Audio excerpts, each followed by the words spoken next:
அதுதான் வாக்குத்தத்தம். ஒருத்தர் வாசிங்க. கேளுங்கள் அப்பொழுது உங்களுக்கு கொடுக்கப்படும், தேடுங்கள் அப்பொழுது கண்டடைவீர்கள், தட்டுங்கள் அப்பொழுது உங்களுக்கு திறக்கப்படும். 8ஆம் வசனத்தையும் சேர்த்து வாசிருங்க. ஏனென்றால் கேட்கிற எவனும் பெற்றுக்கொள்ளுகிறான், தேடுகிறவன் கண்டடைகிறான், தட்டுகிறவனுக்கு திறக்கப்படும். எங்கள் அன்பின் ஆண்டவரே, இந்த வார்த்தைகளை கொண்டு உங்க பிள்ளைகளோட நீங்க பேசுங்க. என்னை தாழ்த்துகிறேன் இயேசுவின் நாமத்தில் பிதாவே, ஆமீன். எத்தனை பேருக்கு சந்தோஷம்? ஆமீன் சொல்லுங்களேன்.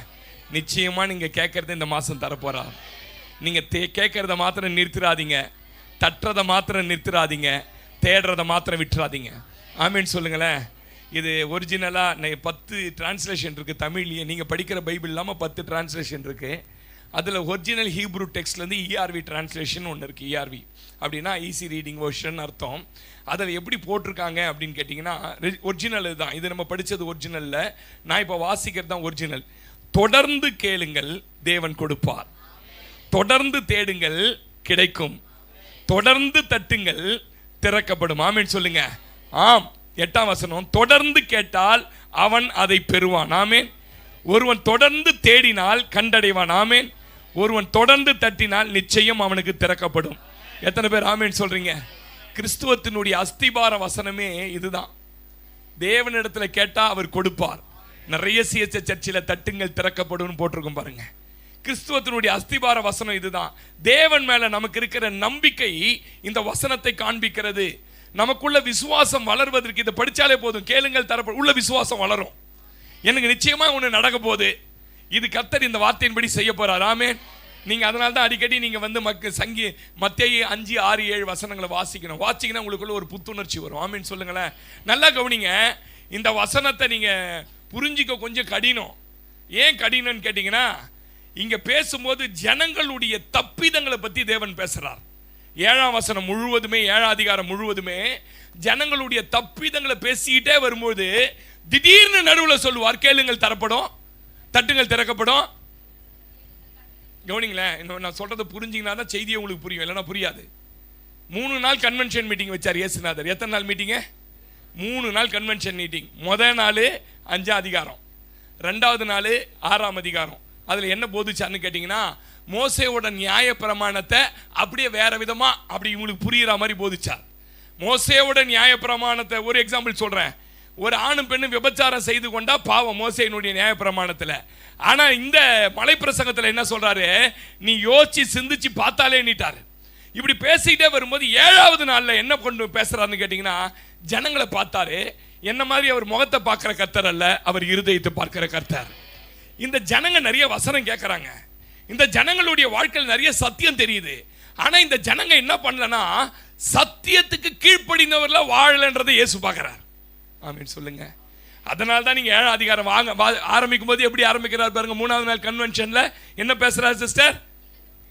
நீங்கள் குற்றவாளிகள் என்று தீர்க்கப்படாதபடிக்கு ஆரம்பிச்சிட்டாரா? அதனாலதான் முடிக்கும் போது என்ன சொல்றாங்க பாருங்க.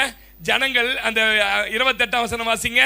இயேசு இந்த வார்த்தைகளை சொல்லி முடித்த போது அவர் வேதகாரரை போல் போதியாமல் ரொம்ப அப்படியே ஸ்ட்ராங்கா போதிச்சாராம். அந்த போதனையை பத்தி ஜனங்க எப்படி பண்ணாங்களா? அப்படின்னா பேசினாரு. அப்படின்னு கேட்டீங்கன்னா, உன் கண்ணுல இருக்க உத்தரத்தை நீ பார்க்காம உன் சகோதரன் கண்ணில் இருக்க துரும்ப பார்க்கிற. நீ என்னுடைய வார்த்தைகளை கொண்டு போய் எங்க போடுறன்னு கேட்டா, பன்றிகளுக்கு முன்ன போடுறப்பா.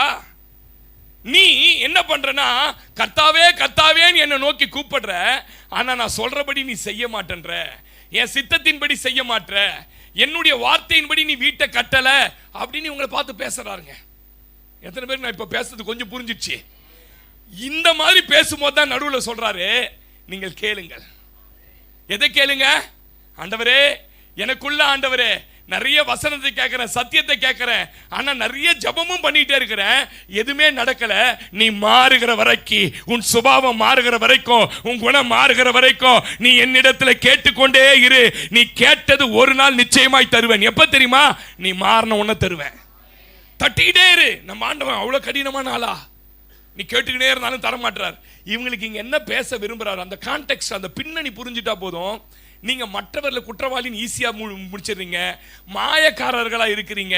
அப்புறம் என்ன சொல்றாரு, பொல்லாதவனா இருக்கிறீங்க நீங்க. அப்புறமா கள்ள தீர்க்கதரிசிகளுக்கு செவி கொடுக்கிறீங்க, கேட்டுக்கு போகிற வழியில ரொம்ப ஈஸியா நடந்துடுறீங்க, கனி கொடுக்கல, நல்ல கனி கூடாத மரத்தை பத்தி பேசுறார்.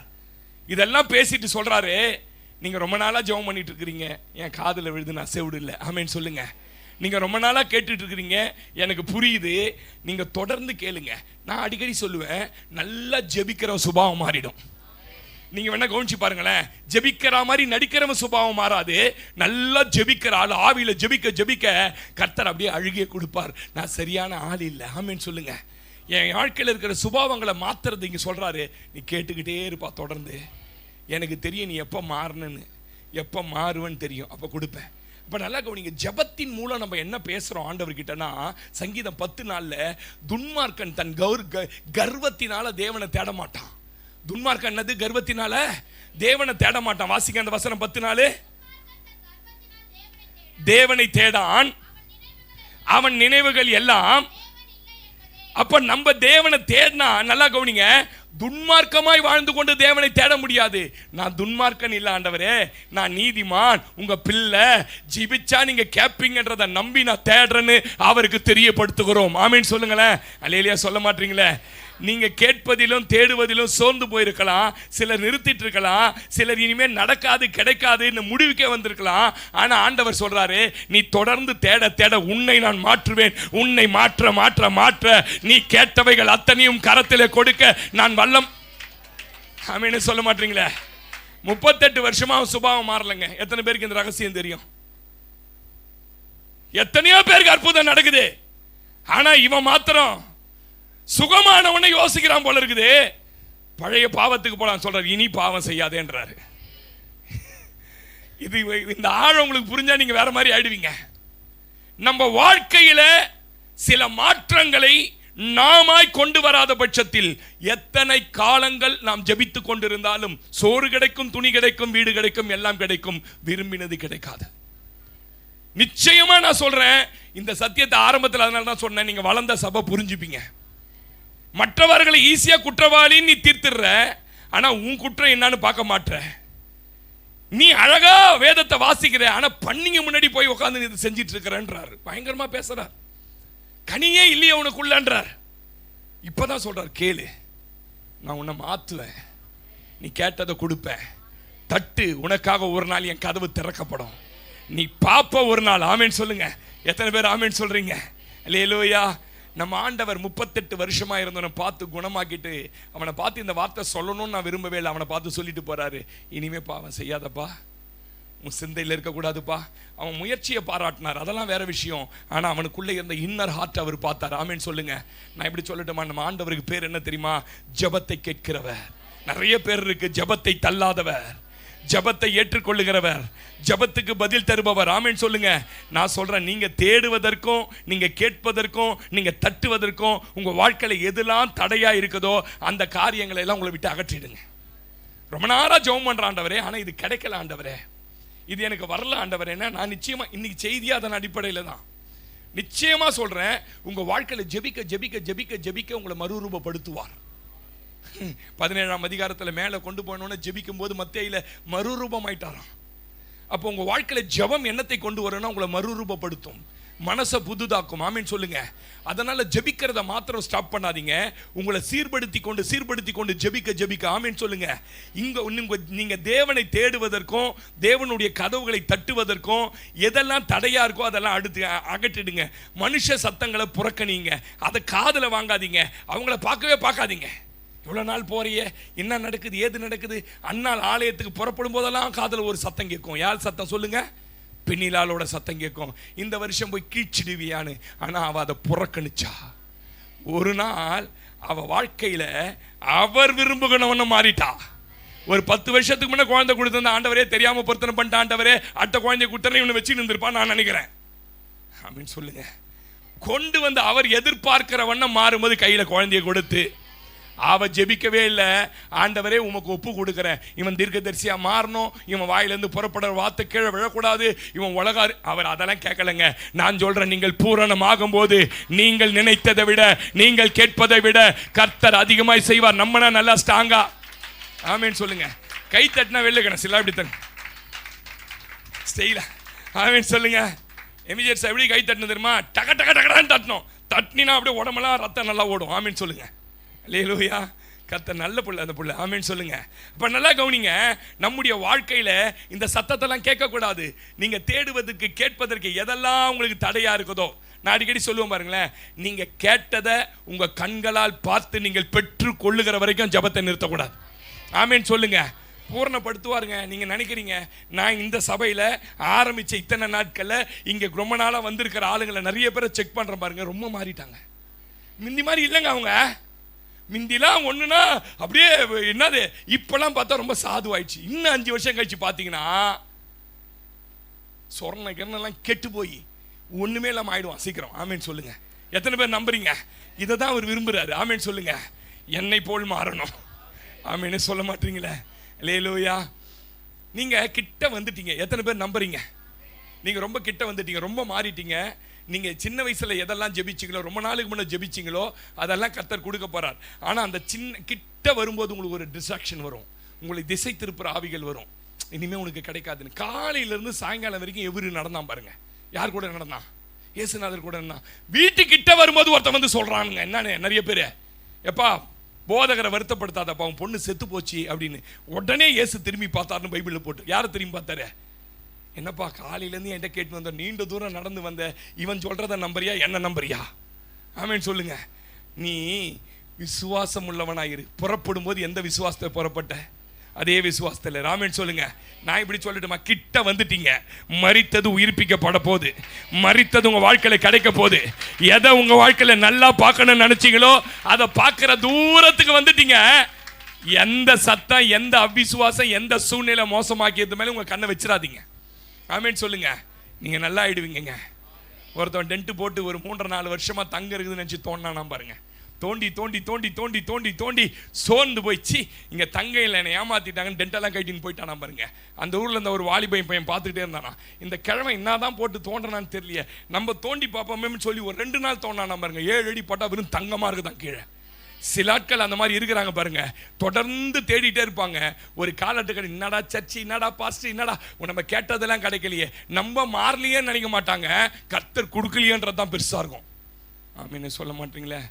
நான் மாறுகிற வரைக்கும் என் வாழ்க்கையிலே சிலதை தரமாட்டார். நீங்க மாறுகிற வரைக்கும். ஏன்னா அதை கொடுத்தா உங்களுக்கு பயன்படுத்த தெரியாது. அதை நீங்க பீறி போட்டுருவீங்கன்னு அவருக்கு தெரியும். ஆமேன் சொல்லுங்களேன். எத்தனை பேர் நம்புறீங்க நான் சொல்றத? லூக்கா 11ஆம் அதிகாரம் 6-13 நோட் பண்ணிக்கங்க. வீட்டில் போய் வாட்சி பாருங்க. ஒரு சிநேகிதன் இன்னொரு சிநேகிதன் இடத்துல வந்து கதவை தட்டுறான். சிநேகிதனே, என் இடத்துல ஒரு சிநேகிதன் தங்க வந்துட்டான்பா. அவனுக்கு முன்னாடி வைக்கிறதுக்கு எனக்கு அப்பா இருந்தா ஒரு 3 அப்பம் தாங்க. இந்த 3 அப்பம் தான் நான் பிழைக்கிறதுக்கான வழி. என் சிநேகிதன் என்னுடைய வாழ்க்கையில் என் கௌரவத்தை பார்க்குற இடம் அந்த இடம், தயவு செஞ்சு கொடு அப்படின்னு கேட்குறான். உடனே அவங்க நன்மை என்ன தெரியுமா சொல்றான்? இல்லை இல்லை, நான் என் பிள்ளைகளோட நான் படுத்தாயிற்று, கதவுலாம் சாத்தப்பட்டாயிற்று, உனக்கு தரமாட்டேன்னு சொன்னாலும் அவன் தொடர்ந்து தட்டிக்கிட்டே இருக்கிறான். ஆமேன் சொல்லுங்க. இப்போ அவன் மனஸ்தாபப்பட்டுச்சு. நான் இவ்வளோ இல்லைன்னு அவனை இன்சல்ட் பண்ணியும் இவன் என்கிட்ட கேட்கறானா, அப்போ எவ்வளோ என்னை நம்புறான் இல்லை அப்படின்னு அவனுக்கு கதவை திறந்து கொடுத்தான். இயேசு இந்த உண்மையை சொல்றாரு, அந்த நண்பனை விட, அந்த சிநேகிதனை விட நீங்கள் இத்தனை ஆண்டுகள் தொடர்ந்து தட்டி கொண்டிருக்கிறீர்களே, பொல்லாதவர்களாகிய நீங்களே அவர்களுக்கு நல்ல ஈவை கொடுக்க அறியும் போது நான் உங்களுக்கு அறிய மாட்டேனா? ஆமேன் சொல்லுங்களேன். எத்தனை பேர் நம்புறீங்க? என் வாழ்க்கையில இந்த 6 மாதம் முடியறதுக்குள்ள சிலதை தட்டி தட்டி தட்டி கேட்டு கேட்டு கேட்டு நான் அவரிடத்திலிருந்து பெற்றுக்கொள்ள போகிறேன். ஆமேன் ஆமேன். கொஞ்சம் புரிஞ்சிச்சா? இப்போ உங்களுக்கு கொஞ்சம் புரிஞ்சிச்சா? இந்த 5, 6, 7ல் 7வது வசனம் என்னன்னா, நீங்க மாறினீங்கன்னா நீங்க கேட்கறதெல்லாம் நான் கொடுப்பேன்றார். அதுக்கு தொடர்ந்து கேட்டுக்கிட்டே இருங்கன்றார். ஆமேன் சொல்லுங்க. அதன் அடிப்படையில் 3 காரியங்களை இன்னைக்கு நான் பேச போறேன். எனக்கு இந்த செய்தி கொஞ்சம் வித்தியாசமா இருந்தது. ஆனால் நிச்சயமா வந்திருக்கிறவங்களை இந்த செய்தி மறுரூபப்படுத்தும் நான் நம்புறேன். ஏன் கேட்டிங்கன்னா, நம்ம மாறாம நம்ம வாழ்க்கையில் எதுவுமே நடக்காதுங்க. சொல்லுங்களேன். ஐஏஎஸ் படித்தவனுக்கு தான் கலெக்டர் வேலை. நானும் நிறைய படிச்சுட்டு இருக்கிறேன், கலெக்டர் வேலை கொடுங்கன்னா கொடுக்க மாட்டாங்க. இதை போலவே நம்முடைய வாழ்க்கையில் நிறைய மாற்றங்கள் வர வர வர நீங்கள் மறந்து போன ஜெபத்தை எல்லாம் ஆமேன் சொல்லுங்க. சகரியாவும் அந்த எலிசபெத்தும் மறந்து போன ஜெபம் ஆமேன் சொல்லுங்க. அவங்க எல்லா கர்த்தரிட்ட கட்டளைகளுக்கு நியமங்களையும் கை கொண்டவர்களாக இருந்தாலும் அப்படியே தாமதம் பண்ணி ஒரு நேரம் வரும்போது கர்த்தர் கொடுத்தா. நான் சொல்கிறேன், உங்களை சரி பண்ணி சரி பண்ணி சரி பண்ணி சரி பண்ணி ஒரு காலகட்டம் வரும்போது பார்த்தீங்கன்னா நீங்கள் வேணான்னு சொல்கிற அளவுக்கு கர்த்தர் ஆசீர்வதிப்பார். எத்தனை பேர் நம்புறீங்க? நம்பர் ஒன் வாசிங்க. நம்பர் 1 1 ராஜாக்களின் புஸ்தகம் 18ஆம் அதிகாரம் அதனுடைய 42 வாசிங்க. 1 ராஜாக்கள் 18ஆம் அதிகாரம் 42 வாசிங்க. ஆகா போஜனபானம் பண்ண போனான். பின்பு எலியா கர்மேல் பர்வதத்தினுடைய சிகரத்தில் ஏறி தரையிலே பணிந்து தன் முகம் தன் முழங்கால் பட குனிந்து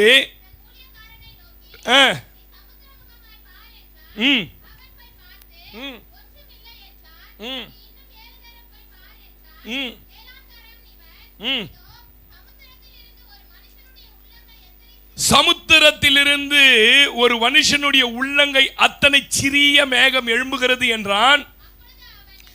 அப்பொழுது அவன், நீ போய் ஆகாபை நோக்கி தடை செய்யாதபடிக்கு ரதத்தை பூட்டி போய்விடும் என்று சொல் என்றான். அதற்குள்ளாக வான மேகங்களினாலும் காற்றினாலும் கருத்து பெருமழை உண்டாயிற்று. கையை தட்டி சொல்லுங்க. என் வாழ்க்கையில நீண்ட நேரம் ஜெபித்த பிறகு ஒரு பெருமழை வரப்போகுது, ஒரு ஆசீர்வாத மழை வரப்போகுது. என்னை நான் தாழ்த்த போகிறேன் இந்த மாதத்தில். ஆமென். இன்னைக்கு ஃபர்ஸ்ட் பாயிண்ட் பேசுறேன், கவனிங்க. இது ரொம்ப முக்கியமான குறிப்பு. உங்களோட வாழ்க்கையில வறுமை நீங்குவதற்கு, வறட்சி மாறுவதற்கு தொடர்ந்து கேளுங்கள், தொடர்ந்து தேடுங்கள், தொடர்ந்து தட்டுங்கள். கண்களால் செழிப்பை காண்கிற வரை நிறுத்தாதிருங்கள். ஆமென் சொல்லுங்களேன். அல்லேலூயா. உங்க வாழ்க்கையில நிறைய வறட்சி இருக்கலாம். 3 விதமான வறட்சிகள் இருக்குது ஒரு மனுஷனுக்குள்ளே. ஒன்று ஆவிக்குரிய வறட்சி. அப்படின்னா என்னன்னு கேட்டீங்கன்னா, ஜெபிக்கணும்னு ஆசை இருக்கும், அதிகாலையில் எழுந்திருக்கணும்னு ஆசை இருக்கும், நல்லா ஜெபிக்கணும். ஜெபிக்கிறதுக்கு குடும்பத்தில் நிறைய பிரச்சனை இருக்குது. அதுக்கு ஜெபிச்சாலே 3 மணி நேரம் ஆகும். சபைக்காக ஜெபிச்சா 1 மணி நேரம் ஆகும். தேசத்துக்காக ஜெபிச்சா 1 மணி நேரம் ஆகும். நிறைய ஜெபிக்க இருக்குது, ஆனா ஜெபிக்க முடியாது. ஆசை ரொம்ப இருக்கும் உள்ள. பைபிளை நல்லா படிக்கணும், 10 அதிகாரம் படிச்சிடணும். இன்னைக்கு படிக்கும் போது நோட்ஸ் எடுக்கணும், அதுல இருந்து பாயிண்ட் எடுக்கணும். இன்னைக்கு நிறைய ஆவிக்குரிய புக்ஸ் இருக்கு, படிக்கணும், ஆனா படிக்க முடியாது. 2 அதிகாரத்துக்கு மேல உங்க சிந்தனை அதுல நினைக்க முடியாது. உபவாசம் போடணும்னு ஆசை இருக்கும், உபவாசம் போட முடியாது, எதுவுமே பண்ண முடியாது. நல்லா கவனிங்க. வறட்சியில பதவிதத்தில் ஒரு வருஷம் சின்னான்னு கேட்டீங்கன்னா ஆவிக்குரிய வாழ்க்கையில முன்னேறவே முடியாது உங்களால. அப்படியே இருக்க இருக்க இருக்க இருக்க இருக்க இருக்க டல் ஆயிடுவீங்க ஆவிக்குரிய வாழ்க்கையில. 1.5 மணி நேரம் ஜெபிச்சாலாம் இப்ப பார்த்தா 1.5 மணி 1/4 மணி நேரத்துக்கே நம்மளால முடியாத லெவலுக்கு வந்துடும் ஆவிக்குரிய வறட்சி. 2வது என்ன வறட்சி இருக்கு தெரியுங்களா? இந்த வறட்சி வர வர கவனிங்க, பொருளாதாரத்தில் வீழ்ச்சி அடைய ஆரம்பிச்சிடுவீங்க.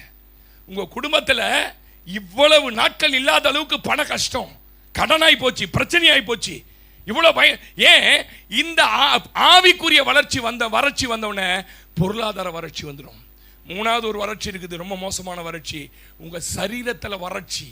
உங்க சரீரத்தில் ஒரு கொழுமை, ஒரு செழுமை, உங்க சரீரத்தில் ஒரு ஆரோக்கியமே அவருடைய சட்டைகள்ல இல்லை. நீங்க அதனால ஒரு ஆரோக்கியமே இல்லாத நிலைக்கு வந்துடுவீங்க. சரீரத்தில் பிரச்சனை பிரச்சனை. இந்த 3 வறட்சிகள் உங்க வாழ்க்கையில் இருந்தா நல்லா கவனிக்கணும். நான் பேசுறத நீங்கள் தொடர்ந்து ஜெபிக்கணும். ஆமீன் சொல்லுங்களேன். அல்லேலூயா. நான் அடிக்கடி சொல்லுவேன் பாருங்களேன், சின்ன பிரச்சனைக்கு சின்ன ஜெபம் போதும். சின்ன பிரச்சனைக்கு சின்ன ஜெபம் போதும். சாதாரண ஜெபத்துக்கு சாதாரண ஜெபம். உள்ள பெருசா சொல்லிட்டான்னு வச்சுங்க டாக்டர், ஆமீன் சொல்லுங்க, பெரிய ஜெபம். ஆமீன் சொல்லுங்க. எங்கள் பாஸ்டர் அடிக்கடி சொல்லுவார், டிடியில் சார், நீங்களாம் சின்ன சபை, சின்ன சபைக்கு சின்ன பிரச்சனை, நாங்களாம் பெரிய சபை, பெரிய பிரச்சனை பண்ணுவார். ஆமீன் சொல்லுங்க. அந்த போல சின்ன காரியத்துக்கு சின்ன ஜெபம் போதும், ஒரு 10 நிமிஷம் 1/2 மணி. ஆனால் சில பெரிய காரியத்திற்கு வறட்சிகள் மாற நீங்கள் ஜெபித்து தான் ஆகணும் ரொம்ப நேரம். ஆமீனே சொல்ல மாட்டீங்களே. அது என்ன பாஸ்டர் 7 முறை 5 முறை முடியக்கூடாதா? 6 முறை குனியக்கூடாதா? 7 முறை என்பது உங்கள் ஜபத்தினுடைய பூரணம். ஆமீன் சொல்லுங்க. ஜபத்தில் நீங்கள் எப்படி தெரியுமா தேவ சமூகத்தில் காணப்படணும்? பூரணம் உள்ளவர்களாய் காணப்படணும். ஏனோ தானோ எப்போ எழுந்து ஏதோ ஒன்று ஓடுற போக்கில் ஜெபம் நடந்து போகல. ஆண்டவரே நேரம் இல்லை, ஆண்டவரே இப்படி, ஆண்டவரே அப்படி, ஆண்டவரே என் நிலைமை உங்களுக்கு எல்லாம் தெரியும் அவருக்கு. ஆமீன் சொல்லுங்க. சொல்லுங்களேன். ஆமீன் சொல்லுங்க. ஜபத்தில் ஒன்று பூரணப்படணும். இல்ல ஆண்டவரே, என்னால் அப்படி ஜபத்துல வளர முடியல ஆண்டவரே, என்னால் அப்படி ஜபத்துலனா எவன் ஒருவன் உனக்குள்ள தியாகத்தோட நிக்கிறானா அவனை கூட சேர்த்துக்கணும். நீ மலையிலிருந்து ஏறி போய் பாருன்னா இறங்கணுங்க. ஏங்க கர்மேல் மலை எங்க இருக்குது, கடல் எங்க இருக்குது, இறங்கி இறங்கி இறங்கி ஒரு தடவை என்ன உன்னோட கூட சோர்ந்து போகாமல் ஜெபிப்பதற்கு யாரையாவது ஒருத்தரை கூட வச்சுக்கிட்டாவது ஜெபிக்கணும். யாரை கைட்டி உண்ணம் தெரியுமா? யாரை கைட்டி உண்ணோம்? ஆகாப்பு மாதிரி ஆளெல்லாம் கைட்டி உண்ணோம். 40 நாள் கர்மேல் பர்வதத்துக்கு நடக்கணும், நடந்து அங்க போய் குனியணும். அப்ப கூட அவனை அனுப்பி விட்டுருன்றான். ஏன்? அவன் சோத்து முட்டை. சொல்லுங்க, எல்லாம் சொல்லுங்க, என்ன முட்டை? உண்மையா சொல்றேன், தேசத்தினுடைய நிலைமை என்ன தெரியுமா? குடிக்கிறதுக்கு தண்ணி இல்லை. அரண்மனையில் இருந்த குதிரைங்க செத்து போச்சு, ஒட்டகம் செத்து போச்சு. தேசம் முழுவதும் தண்ணியை தேடி ஜனங்க எவனுக்குன்னா சாப்பிடணுன்ற மைண்ட் வருவாங்க. குடும்பம் முழுவதும் வறட்சிங்க. குடும்பத்தில் சரீரத்தில் வறட்சி, பொருளாதாரத்தில் வறட்சி. ஆனா 3 வேளை சோறு தின்னுவான். நம்மால் பார்த்துருக்கீங்களா? ஒரு உபவாசம் போட்டு ஜெபம் பண்ண மாட்டான். 3 நாள் உபவாசம் போட்டு வெள்ளி சனி ஞாயிறு போட மாட்டான். போட முடியாது. இந்த மாதிரி சோத்து முட்டையா இருப்பான் அவர் வீட்டில். அவனை ஜெபத்தை விட்டு கைட்டு விட்டுணும். ஆமீன் சொல்லுங்க. கழட்ட வேண்டியவனை கழட்டணும், சேர்க்க வேண்டியவனை சேர்க்கணும். நான் பேசுறது உங்களுக்கு புரியுதா? சபையில் வந்தால் எல்லாருமே சூட்டான ஆள் இல்லை. அதில் உனக்கு கண்டுபிடிக்கணும் என் ஆவியோட யார் ஒத்து வருது. என் கூட அடிமை வந்தான் நிறைய பேர், எனக்கு ஷாத்ராக் மேஷாக் ஆபேத்நேகோ தான் செட் ஆவான். அவன் கூட தான் மறைபொருள் வெளிப்படுத்துகிற வரைக்கும் போராடி ஜெபிப்பேன். நான் பேசுகிற ஆழம் உங்களுக்கு புரியணும். எப்பவும் சோறு, எப்பவும் சோறு, எப்பவும் சோறு. நான் இப்போ சொல்கிறேன் பாருங்கள், இந்த மாதம் ஒரு தீர்மானம் எடுங்க. சோத்தை கம்மி பண்ணிவிடுவோம். ஆண்டவரே, 4 இட்லி சாப்பிட்டுனுங்கிற 3 இட்லியை மாற்றுவேன். சாப்பாடை கம்மி பண்ணால் அதிகமாக ஜெபிக்கலாம். தூங்குறவனால் அதிகமாக ஜெபிக்க முடியாது. ஆமேன்னு சொல்லுங்க. ஆகாப்ப கைட்டு விட்டான் போனிட்டு, கூட இருந்தவனை சேர்த்துக்கணும். ஏன்னா நான் எத்தனை முறை ஜெபித்து எத்தனை முறை பார்க்க சொன்னாலும் பார்க்க சோர்ந்து போகாத ஒருவன் என்னோடு இருக்கணும். ஆமேன்னு சொல்லுங்களேன். அல்லேலூயா. அப்ப நல்லா கவனிங்க. வறட்சி வந்ததுக்கு என்ன சார் காரணம்? வறட்சி வந்ததுக்கு வேற ஒண்ணுமே இல்லை சார் காரணம். புருஷனும் பொண்டாட்டியும் எசபேலும் ஆகாபும் சேர்ந்து தேசத்தையே விக்கிரகமா மாத்திட்டாங்க.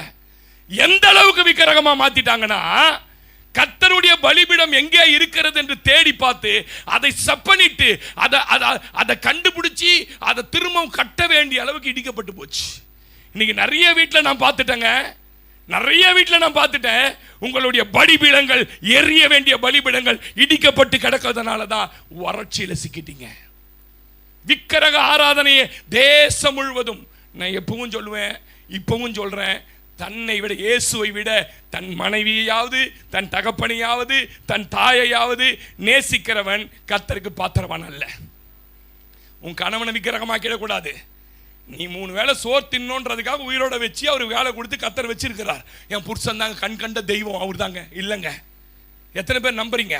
உன் பிள்ளைகளை விக்கிரகமாக்கிடக்கூடாது. உன் தொழிலை விக்கிரகம், வேலையை விக்கிரகமாக்கிடக்கூடாது. உன் பாஸ்டரை விக்கிரகமாக்கிடக்கூடாது. நீ வைத்திருக்கிற பணத்தை விக்கிரகமாக்கிடக்கூடாது. உன் இருதயத்தில் விக்கிரகத்தை நாட்டி வைத்திருந்தார்கள் என்று வேதத்தில் எழுதப்பட்டிருக்கிறது. எங்கே ஒரு இடத்துல விக்கிரகம் சம்பந்தமா அப்படின்னா என்ன பாஸ்டர், அவங்க இல்லைன்னா நான் இல்லை, என் கூட எப்பயுமே அவங்க இருக்கணும்னா அவன் தான் விக்கிரகம் உனக்கு. அது புருஷனோ பொண்டாட்டியோ யாரோ சம்மு சோ அண்ணன் தம்பியோ, அவங்க இல்லைன்னா விக்கிரகம். உனக்கு கர்த்தர் கொடுத்த குழந்தை அவர் வளர்ப்பாரு. அண்ணாளுக்கு ஒன்று தெரியும், இதை தூக்கி போய் போட்டேன்னா அது நான் அண்ணாள் வளர்த்துருந்தா அவன் தீர்க்கதரிசியாக மாறி இருக்க மாட்டாங்க. இன்னைக்கு நான் இப்படி சொல்கிறேன் பாருங்க, உங்கள் இருதயத்தின் மேலே எதை விக்கிரகம், பொருளாசை ஒரு விக்கிரகம் வேதம் சொல்லுது. இன்னைக்கு ஆண்டவர் உங்கள் நாமத்தில் நான் சொல்கிறேன், இந்த சத்தியத்தை நீங்கள் கேட்டுட்டு போங்க. உங்கள் வாழ்க்கையில் நீங்கள் வீட்டில் போய் உட்கார்ந்த, ஆண்டவரே இந்த வறட்சி என் வீட்டுக்குள்ளே வந்ததுக்கு நான் எதை ஆண்டவரே விக்கிரகமாக மாற்றிட்டேன்? எசபேலும் ஆகாப்பும் சமாரியாவில் தேவனுடைய பலிபீடங்களை இடித்து போட்டு அங்கே பாகால்களுக்கு கோயிலை கட்டினது போல என் வாழ்க்கையில் ஏதோ ஒரு இடத்துல நான் ஆண்டவரை விக்கிரக ஆராதனையில் சிக்கி கொண்டு இருக்கிறேனா? ஆமீனே சொல்ல மாட்டீங்க. அல்லேலூயா. நான் எப்படி சொல்றீங்களா? நீங்க ஏதாவது ஒன்று சென்டிமெண்ட் ராசின்னு பார்த்தீங்கனாலே விக்கிரகம். எத்தனை பேர் நம்புறீங்க? அப்பாவுடைய தராபின தூக்கினே வரா யாரு? ராகேல். ஆமீன் சொல்லுங்க. நிறைய பேருக்கு இருக்குது. இந்த வீடு ராசி பாஸ்டர் நாங்கள் ஒரு அம்மா எனக்கு. ஆமீன் சொல்லுங்க. அந்த வீட்லயே போயிடுவேன்ட்டேன் நான். அந்த மாதிரி ஆள் பாருங்க. ஆமீன் சொல்லுங்க. நம்ம ஒரு நாள் ஏங்க நமக்கு ராசி அவர் ஒருத்தர் தாங்க. அவர் தான் ராசி, அவர் தான் ஓசி, அவர் தான் எல்லாம் நம்மளுக்கு. இருக்கிறீங்களா இல்லையா? ஆமீனே சொல்ல மாட்டீங்க. 42ஆம் அதிகாரம் 8ஆம் வசனத்தை வாசி பாருங்க. ஏசாயால, நான் கர்த்தர், இது என் நாமம், என் மகிமையை வேறு ஒருவனுக்கும் என் துதிய விக்கிரங்களுக்கும் நான் என்ன பண்ண மாட்டேன். இன்னைக்கு நிறைய குடும்பத்தில் கடன், பண பிரச்சனை, ஜெபிக்க முடியல, உடல் சோர்வு. ஏன் தெரியுமா? விக்கிரகமாய் சிலது இதயத்தில் வளர்ந்து கிடக்குது. சிஸ்டர், இதை மாத்துங்க. இன்னைக்கு ஆண்டவர் பேசுறாரு. 1ஆம் தேதியே என்ன இப்படி பேசுறாரு என்ன கேட்காதீங்க, அவரை கேளுங்க. வீட்டில் போயிட்டு என் கூட பேசுறீங்கப்பா, நீங்க உன் தொழிலை விக்கிரகமா மாத்தாத. ஞாயிற்றுக்கிழமை வேலைக்கு வராம சபைக்கு வராம வேலைக்கு போனா அது விக்கிரகம். சொல்லுங்க ஆமீன் சொல்லுங்க. அல்லேலூயா. அவர் நாமத்தை வேற யாருக்குமே கொடுக்க மாட்டார். அவர் மகிமையை யாருக்குமே கொடுக்க மாட்டார். எத்தனை பேர் நம்பி ஆமீன் சொல்றீங்க? அல்லேலூயா. கர்த்தருடைய பலிபீடங்கள் செப்பனிடப்பட வேண்டிய நேரம் இது. நீங்க போய் வீட்டில் உட்காந்து என் பலிபீடத்தை ஆண்டவரே, எது ஆண்டவரே தூர்த்து போட்டது, எது இடித்து போட்டது, என் வாழ்க்கையில எந்த பகுதியில் நான் ஜெபிக்க முடியாதபடி தடைப்பட்டேன், அன்றிலிருந்து என் வீட்டுக்குள்ள பொருளாதாரத்தில் வறட்சி வந்துச்சு, அன்னிலிருந்து என் வீட்டுக்குள்ள சரீரத்தில் என் வாழ்க்கையில போராட்டம் வந்துச்சு, ஆண்டவரே இன்னைக்கு சப்பனிட போறேன். ஆமீனே சொல்ல மாட்டீங்க. அல்லேலூயா. ஏங்க சிலதுக்கெல்லாம் நீங்க தொடர்ந்து போய் தான் அவனை இயேசு பின்னாடியே தான் போகணும். விக்கிரக ஆவி ஒரு வீட்டுக்குள்ள வந்து பிடிச்சி அந்த வீட்டை சீர்குலைக்கும் போது கண்டுபிடிக்க முடியாது. கானானிய பெண் வந்து கெஞ்சற, ஆண்டவரே ஒரு விக்கிரகத்தின் ஆவி என் பிள்ளையை சாகடிக்க பார்க்குது ஆண்டவரே. அவர் சொல்றாரு, இல்லம்மா இல்ல, நான் உனக்காக வரலப்பா, நீ பயங்கர விக்கிரக ஆராதனைக்காரி, விக்கிரக ஆராதனை குடும்பம், கானானியர்களை பயங்கர விக்கிரக ஆராதனை. நான் என் அப்பத்தை யாருக்கு கொண்டு வந்திருக்கிறேன்? பிள்ளைகளுக்கு கொண்டு வந்திருக்கிற. அவன் கேட்கறா, ஆண்டவரே உண்மைதான். அதாவது அந்த வசனம் ரொம்ப நல்லா இருக்கும். தொடர்ந்து வந்து கொண்டிருக்கிறாளே, இவளை அனுப்பிவிடுன்றாங்க. அப்ப இயேசு எங்க போனாலும் தொடர்ந்து யார் போறானா போறா. ஒரு நாள் வந்தது, அவ சொல்லிட்டா, நீங்க என்னை எவ்வளவு அவமானப்படுத்தினாலும், நான் அடிக்கடி சொல்லுவேன், ரொம்ப விக்கிரக ஆராதனை சிக்கனா நிறைய அவமானங்களை சந்திக்க வேண்டி வரும். நீங்க எவ்வளவு அவமானப்படுத்தினாலும் ஆண்டவரே அந்த துணிக்க ஒண்ணு கொடுங்க, என் பிள்ளை சரியாயிடும்.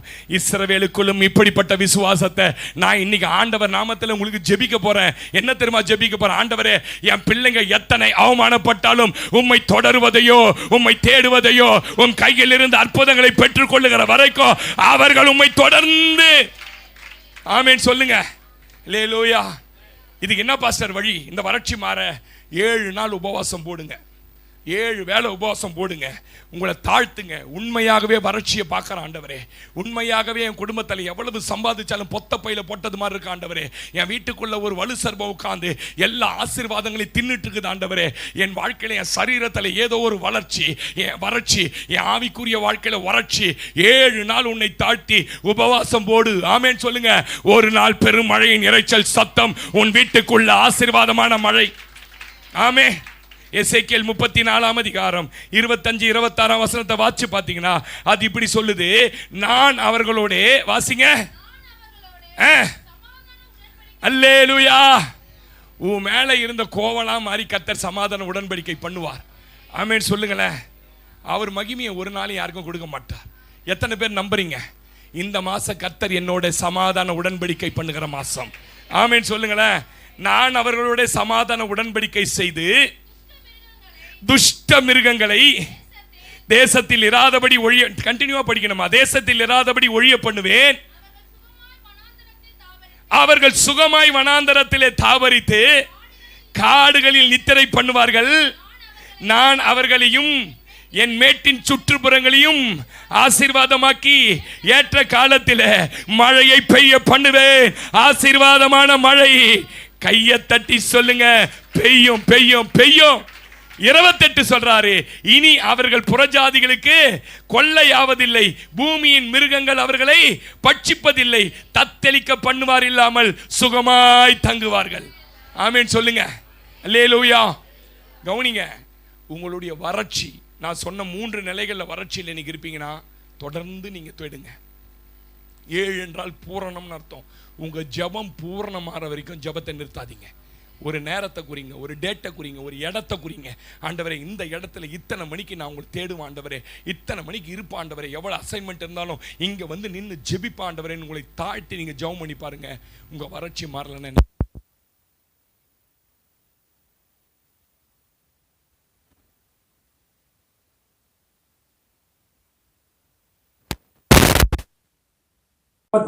வாசிங்க.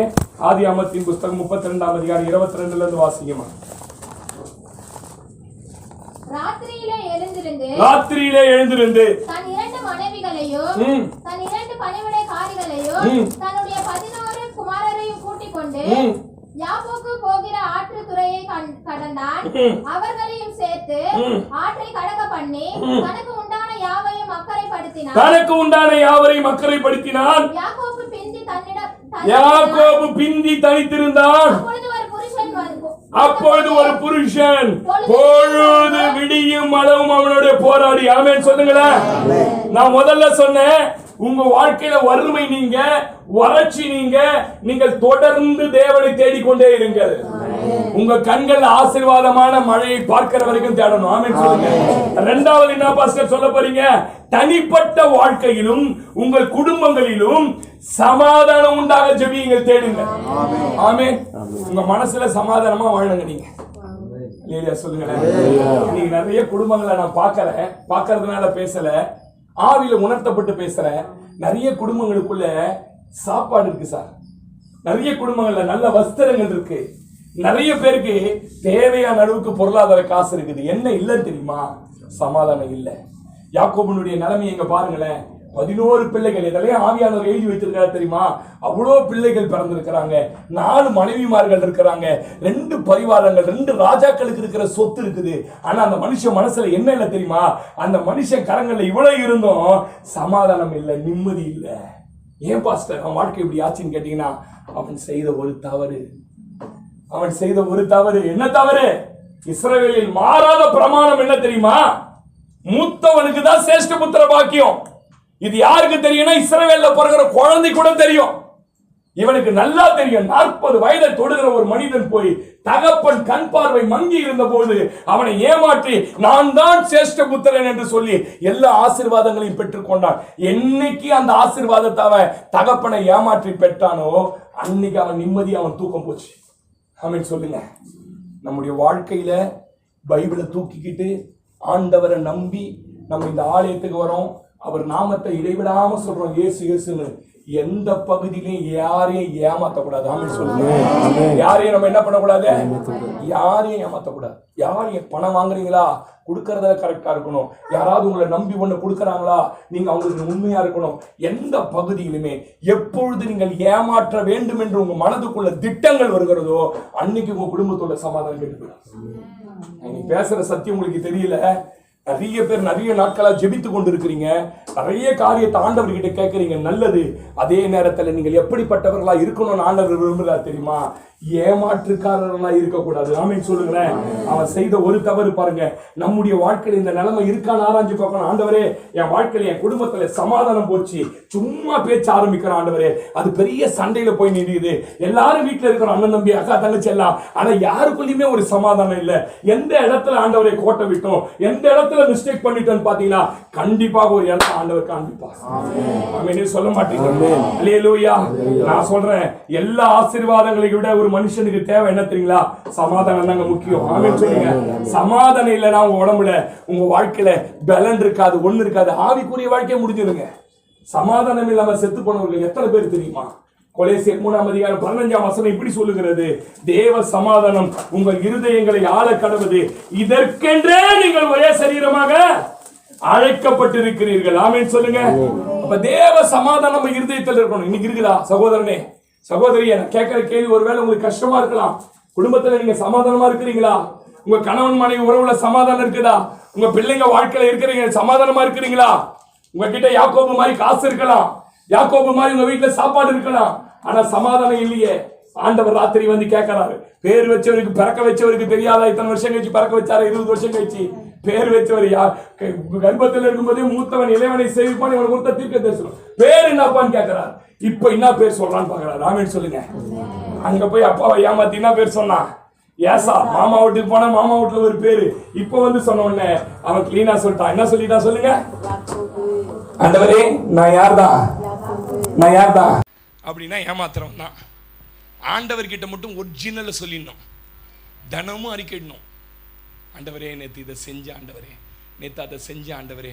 டெய்லி வந்து சொல்லணுமா பாஸ்டர்? டெய்லி சொல்லணும். அது செஞ்சுட்டு வந்து சொல்லக்கூடாது, மாறிடும் ஆண்டவரே. ஆமென் சொல்லுங்க. அல்லேலூயா. நிறைய பேர் செஞ்சுக்கினே சொல்லிக்கினே இருப்பாங்க. இன்னைக்கு நல்லா கவனிங்க, உங்கள் வாழ்க்கையில் எந்த பகுதி, இன்னைக்கு நான் பேசுகிற சத்தியம் ஒருவேளை உங்களுக்கு டிஃப்ரெண்ட்டாக இருக்கலாம். உங்கள் சமாதானம் கெட்டு போனதுக்கு காரணம் என்னன்றதை வெளியிலேருந்து ஆள் கண்டுபிடிக்க வேணாம். நீங்கள் உக்காந்தீங்கன்னா ஒரு மனுஷனுக்கு நல்ல சாட்சி என்ன தெரியுமா? யார் சொல்லுங்க? மனசாட்சி. உன் மனசாட்சியே உன்னை குற்றவாளின்னு தீர்த்துடுச்சுன்னு வச்சுக்கோங்களேன், அதிலும் தேவன் பெரியவராக இருக்கிறார். ஆமீன் சொல்லுங்க. யோவான் 14:27 இயேசு சொல்றார், சமாதானத்தை வைத்துட்டு போற என்னுடைய சமாதானத்தை, வாசிங்க யோவான் 14:27, சமாதானத்தை உங்களுக்கு வைத்து போகிறேன், என்னுடைய சமாதானத்தை உங்களுக்கு வைத்து போகிறேன், உலகம் கொடுக்கிற பிரகாரமாய் நான் உங்களுக்கு கொடுக்கிறது இல்லை. ஏன்னா உலகத்தால சமாதானம் கொடுக்க முடியாது. உங்கள் இருதயம் கலங்காமலும் பயப்படாமலும் இருப்பதாக. ஆமீன் சொல்லுங்களேன். அல்லேலூயா. நல்லா கவனிங்க, நம்முடைய வாழ்க்கையில் அற்புதம் நடக்கிற வரைக்கும் தேவனை தேடினே இருக்கணும். அது என்னன்னா, நம்மளை ஆராய்ஞ்சி ஆராய்ஞ்சி ஆராய்ஞ்சி ஆராய்ஞ்சி எங்கெல்லாம் நான் தவறு செஞ்சிருக்கிறேன், எங்கெல்லாம் மற்றவங்களை ஏமாத்தி இருக்கிறேன், எந்த பகுதியெல்லாம். ஆமீன் சொல்லுங்க. ஒருத்தர் ரட்சிக்கப்பட்டாராம், நீங்க நம்ப மாட்டீங்க. ஒருத்தர் ரட்சிக்கப்பட்டாராம் சேத்துப்பட்டில்.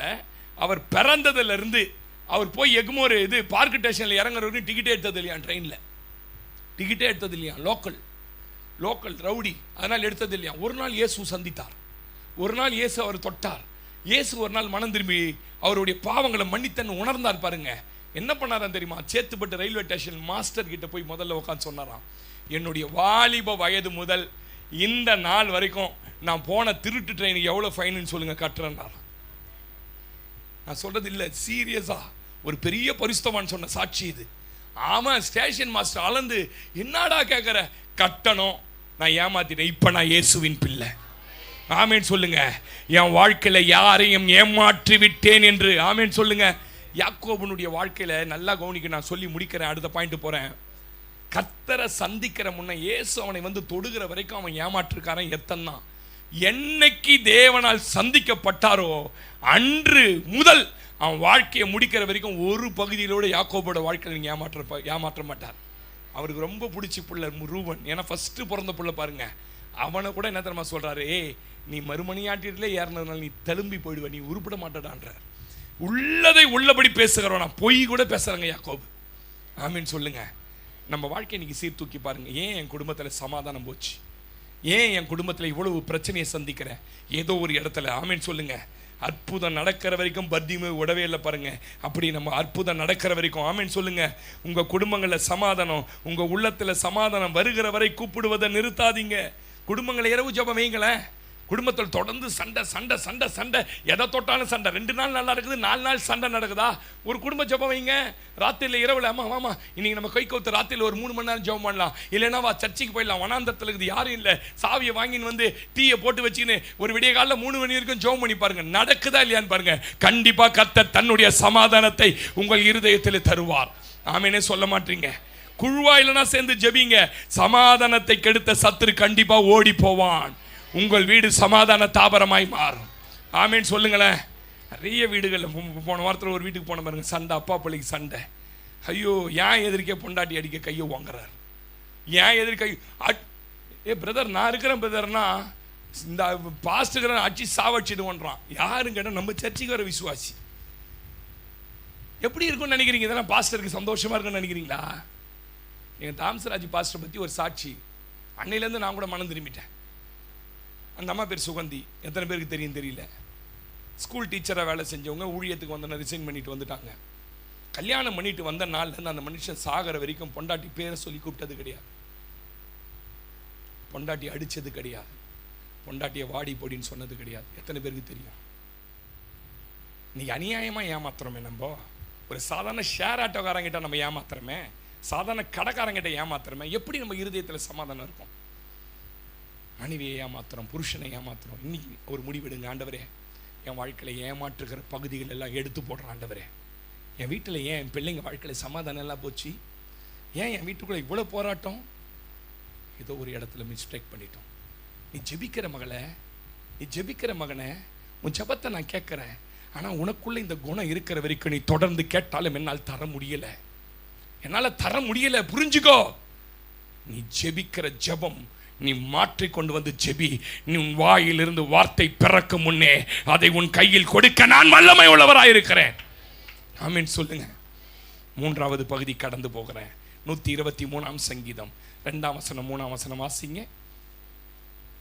123 சங்கீதம் 2, 3 முடிக்கிறேன் 5 நிமிஷத்துல.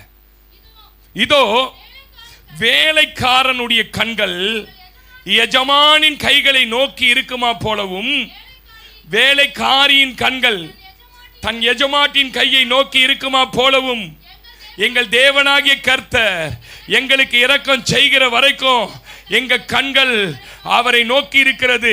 எங்களுக்கு இறங்கும் கர்த்தாவே, எங்களுக்கு இறங்கும், நிந்தையினால் மிகவும் நிறைந்திருக்கிறோம். ஆமென் சொல்லுங்க. அல்லேலூயா. மூன்றாவது காரியம், உங்க மீது அவருடைய இரக்கம் உண்டாகிறவரை தேடுங்கள், ஜெபியுங்கள். சங்கீதக்காரன் வேற எங்கேயுமே இல்லை, இந்த இடத்துல தான் அவரை எஜமானவும் தன்னை வேலைக்காரனவும் மாற்றி ஜெபிக்கிறான். வேற எங்கேயுமே நீங்க பார்க்க முடியாது. அப்படின்னா என்ன பாஸ்டர் அர்த்தம்? ஒரு வேலைக்காரனுடைய வேலை என்ன தெரியுமா? எஜமான் என்ன வேலை சொல்றாரோ, எஜமான் என்ன கட்டளை இருக்கிறாரோ அது அப்படியே ஏன் எதற்கு என்று கேட்காமல் செய்வதுதான் வேலைக்காரன் வேலை. ஆமென் சொல்லுங்க. இந்த மனுஷன் மிஸ்டேக் பண்ணிட்டாரு.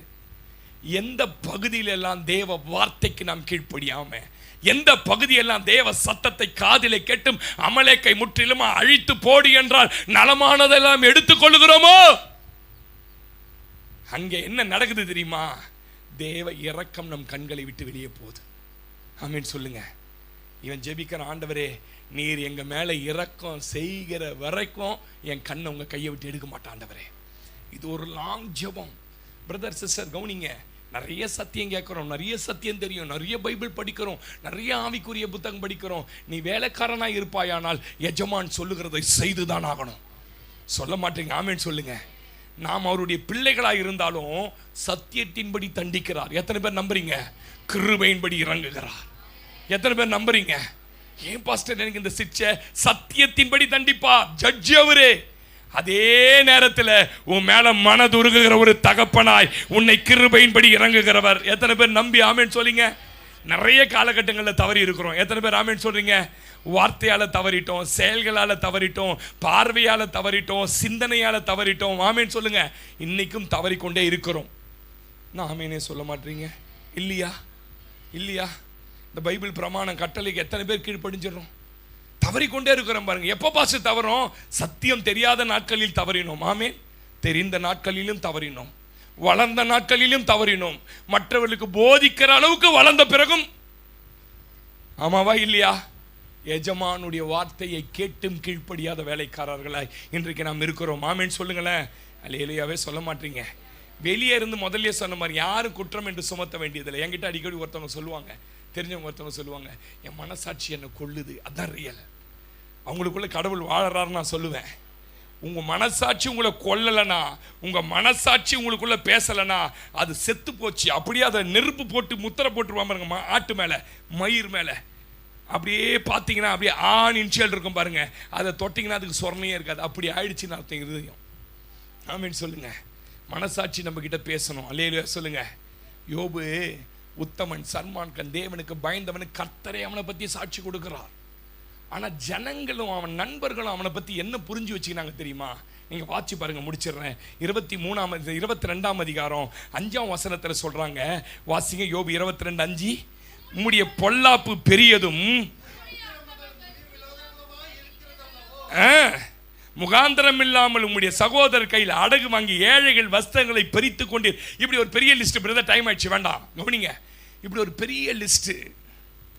யோபு அழறான், ஆண்டவரே நான் உண்மையிலே யாரையாவது ஏமாத்திட்டேன் ஆண்டவரே, உண்மையிலே நீங்க சொன்ன வார்த்தைக்கு கீழ்ப்படியாம இந்த பிரமாணத்துக்கு விரோதமா நான் செஞ்சிட்டேன் ஆண்டவரே. நீங்க வாசிங்க தயவு செஞ்சு. 23ஆம் அதிகாரம் 3ஆம் வசனம் வாசிங்க. 23:3 வாசிங்கம்மா. நான் அவரை இவங்க இப்படி பேசுறவன்னு அடுத்து சொல்றார், நான் அவரை எங்கே கண்டு சந்திக்கலாம் என்பதை அறிந்தால் நலமாயிருக்கும். அப்பொழுது அவருடைய ஆசனத்துக்கு முன்பாக வந்து சேர்ந்து என் நியாயத்தை அவருக்கு முன்பாக வரிசையாய் வைத்து காரியத்தை ரூபுக்கும் வார்த்தை என் வாயை நிரப்புவேன். அவருடைய மறுமொழிகளை நான் அறிந்து அவர் எனக்கு சொல்வதை. ஐயோ ஆமென் சொல்லுங்க. அவன் சொல்றான், என் வாழ்க்கையில நான் எங்கேயாவது உமக்கு வார்த்தைக்கு கீழ்ப்படியாம இவங்க சொல்றது உண்மையா நீங்க சொல்றது உண்மையா ஆண்டவரே? எப்பயுமே அதான் சொல்லுவேன் நான், மனுஷன் சொல்றதை கேட்காத, கர்த்தர் சொல்றது கேளு, உன் மனசாட்சியில் அவர் பேசுவார். ஆமென் சொல்லுங்க. நீ எந்த பகுதியெல்லாம் கீழ்ப்படியாம விட்டுட்ட, எந்த பகுதியெல்லாம் உன் வாழ்க்கையில சீர்கேடாய் போச்சு, எந்த பகுதியெல்லாம் வேத வசனத்துக்கு விரோதமாய் முரட்டாட்டம் பண்ண கீழ்ப்படியாமன் பேசுவார். ஆமென் சொல்லுங்க.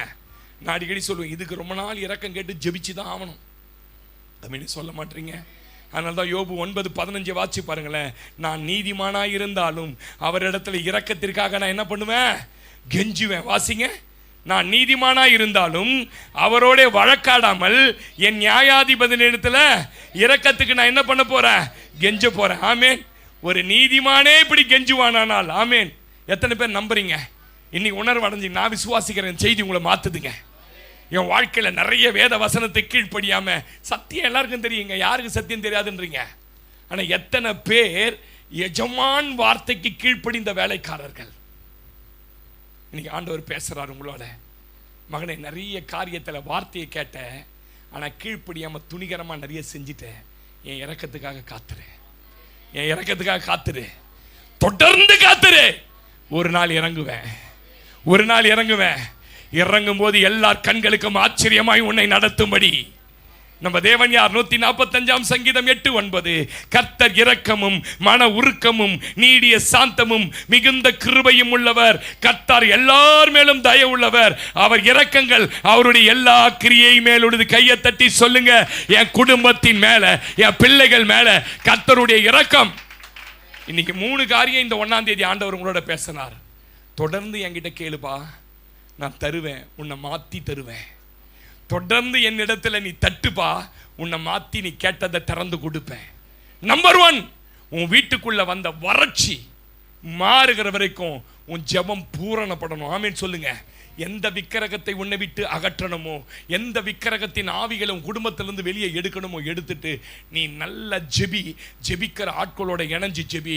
உன் வீட்டுக்குள்ள ஒரு பெருமழை ஆசீர்வாதத்தின் சத்தத்தை கர்த்தர் இந்த ஆண்டுல கண்டிப்பா தருவாரு. ஆமென் சொல்லுங்க. நல்ல ஜெபிக்கிற சகோதரிலாம் சபையில் இருக்கிறாங்க பாருங்களேன், கூப்பிடுங்க. அவங்க சும்மா இருக்காங்க, ஹவுஸ் ஒய்ஃப். அவங்களாம் எந்த கம்பெனிங்க வேலைக்கு போகல. ஆமென் சொல்லுங்க. அக்கா கொஞ்சம் வாங்கக்கா, ஒரு மாதிரி ரொம்ப வறட்சியாக இருக்குது, ரொம்ப போராட்டமாக இருக்குது, வெறும் ஒரு 5 ரூபா மேரி பிஸ்கெட் 5 ரூபா டீ கொடுங்க. சகோதரி வருவாங்க. நல்ல ஆவியில் ஜெபிச்சு, அந்நிய பாஷையில் ஜெபிச்சு, வீட்டை ஒரு ஜபாவாளி வீட்டை ஒரு தூங்குஞ்சி ஆவியால் நிரப்பிடாதீங்க. நல்ல ஜெபிக்கிற ஆட்களோட இணைஞ்சு ஜெபிங்க, நிச்சயமாய் வறட்சி மாறும். 2வது, உங்க குடும்பத்துக்குள்ளே சமாதானம் உண்டாவதற்கு நீங்க ராத்திரியில் எழுந்து ஜெபம் பண்ணுங்க. தொடர்ந்து ஆண்டவரோடு போராடுங்க. ஒரு நாள் உன் பேரையே மாத்துவாரு.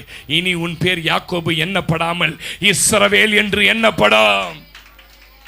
ஆமென். 3வது, அவர் இரக்கத்திற்காக எந்த பகுதியெல்லாம் உங்களோட வசனத்தை படிக்கும்போது, ஆண்டவரே இப்போ படித்த வசனத்தில் நான் கீழ்ப்படிஞ்சிருக்கிறேன் ஆண்டவரே, இப்போ படித்த வசனத்துக்கு என் வாழ்க்கைக்கு சம்பந்தம் இருக்குது ஆண்டவரே, இந்த வசனம் என்ன ஆண்டவரே என்ன பேசுது ஆண்டவரே அப்படின்னு ஒப்பிட்டு பார்த்தீங்கன்னா அவருடைய இரக்கம் வந்துடும் உங்கள் மேலே. நான் இப்படி யோசிச்சேன் பாருங்களேன். தாவீதுக்கு மேவி பசத்து மேல இரக்கம் கிடைச்ச உடனே அவனுக்கு என்ன கிடைச்சு தெரியுமா? ராஜ சாப்பாடு, ராஜ அரண்மனை, ராஜ வாழ்க்கை. உங்களுக்கு இரக்கம் கிடைக்குமானால் நான் விசுவாசிக்கிறேன், கர்த்தர் உங்களை ராஜரீக அபிஷேகத்தில் நடத்துவார். அப்படியே கண்களை மூடலாமா? அப்படியே கண்களை மூடலாமா? எல்லாம் கண்களை மூடி எழுந்து நிற்போமா? ஒரு நிமிஷம் எழுந்து நின்று